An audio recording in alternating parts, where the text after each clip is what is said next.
Good morning, everyone. My name is Reagan Gleason.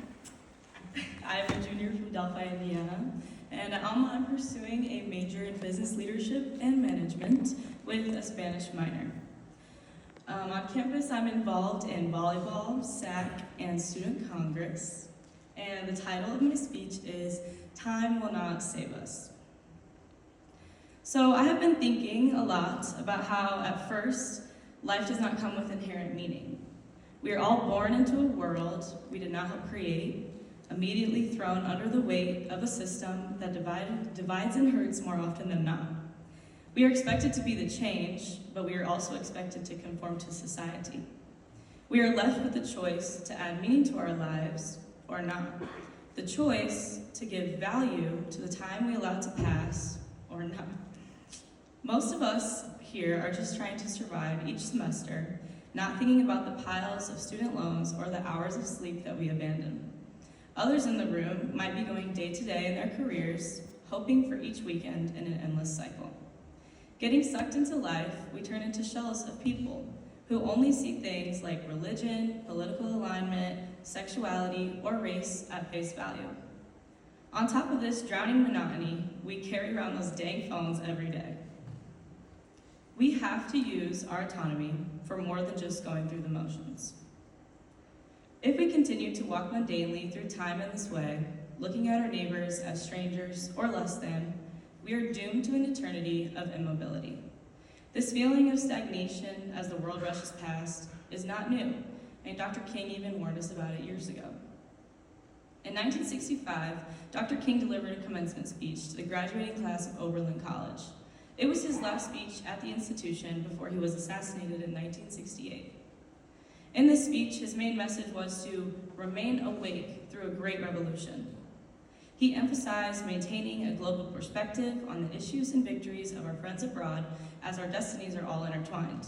He also discussed developing a coalition of conscience to address racial injustice in America.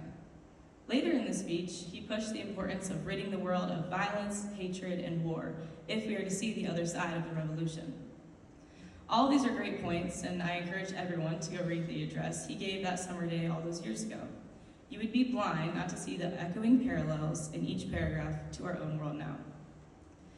After reading the speech, I revisited a particular point that Dr. King makes. He says, quote, "Somewhere we must come to see that human progress never rolls in on wheels of inevitability," end quote. We cannot place the responsibility for change on time. In fact, that only leads to its further destruction. Clinging to the idea that time will save us is just a comforting lie, not something that leads us closer to the truth. It has been decades since this era, decades, and yet there are still foundations of social injustice under our feet because people are waiting on time. We need to move beyond a two-dimensional view of life and push towards a revolution, because right now we are sleeping. There are so many things ending and new things that are beginning. There are things that have been and will be. We must have the courage to get up and walk hand in hand with them. When was the last time you asked your friends a thought-provoking question? When was the last time you challenged your parents on something they believed in for years? When was the last time you showed kindness to a stranger? When was the last time you were present?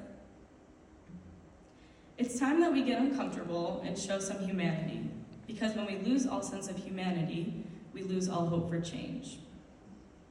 So, what do we do with this time? I think that we stay curious. We care for other people, regardless of their cover. We stand up for what's right, and we don't believe everything we hear, because just because something is louder does not make it true. We choose to become people who want to make a difference in the world and a difference in our own lives. We stop believing the rhetoric that we are just one person among millions whose actions and beliefs do not make a difference in our future. We educate ourselves and the people that we love. We vote, we pick up hobbies, we speak out, we read more, we recognize our systemic behavior and norms, we act from love, not hate, and we refuse to sleep through the revolution. Thank you all for listening.